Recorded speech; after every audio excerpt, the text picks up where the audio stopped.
Hey there YouTube, Swamp Drake here. This is my first video, and I just wanted to show a few of y'all how I attach my scales to my blanks. Now, many of you might have had trouble with this. You might have tried different epoxies. You might have tried different things, and 6 months, a year down the road, the scales pop off. So, just kind of want to help you out here and let you know how I do it, and I've had great success with this. Here's the secret: Gorilla Epoxy. Now, some of you knife makers out there are saying, "That guy's full of crap." Well, let me tell you, this stuff right here sets in 5 minutes, and it does, but it doesn't get rock hard. Now, many of you are saying, well, if it don't get rock hard, how is it good for knife handles? Well, I've used different epoxies, and a lot of them have gotten rock hard, and eventually, they let loose. Now, your pins, your brads, here I got a piece of spotted pecan here. Ain't that pretty? Now, your pins are going to hold it to the knife. Here's one of my Damascus blanks. If you'll see here, I done scarred the piss out of that thing right there. Now, it's not deep. I scarred the face of it. Now, what this is going to allow you to do, this is going to give it an abrasive edge to mount that scale to this knife blank. Okay.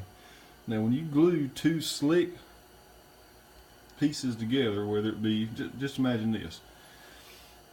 If you had two pieces of glass, or I'd say plexiglass, and you glued them together, yeah, they're going to stick. But you could drive a wedge between those two pieces and they'd pop off. Now, if you were to sand it down and put an abrasive edge on it, now that glue has something to cling to. Okay? Alright, now notice I stopped where my scale's going to go. Okay? You do not want to, especially on Damascus here, or on any blade for that fact, you don't want to have to refinish that area right there. So my scales are going to come to about right there. Okay, so I stopped just shy. That way I don't have to refinish this edge right here. Okay, so I just took maybe some 80 grit on my Dremel here. Okay, and just sand it down a little bit. Give it a little abrasive edge. You don't want to go deep. You don't want to dig. You don't want to go to the sides here, because you'll see it when you put your scales on it. You don't want to go deep. You want to stay between the lines here, okay? Alright. Like I said, just my first video. I wanted to just kind of, I never had anybody help me. I kind of learned this on my own here. So you want to make this kind of abrasive, okay? Then on my scales here, you notice I got a bunch of holes right here, okay? Now they're not deep. I don't know if you can see that or not. I'm doing this with my phone, guys, so bear with me. It's not deep, maybe a 1/16, maybe. Okay. Now what this does is this makes this a little rough as well. Okay. So in that epoxy, when you put that epoxy on that blank right there, and it adheres to this, it's going to squeeze into these holes, and it's going to,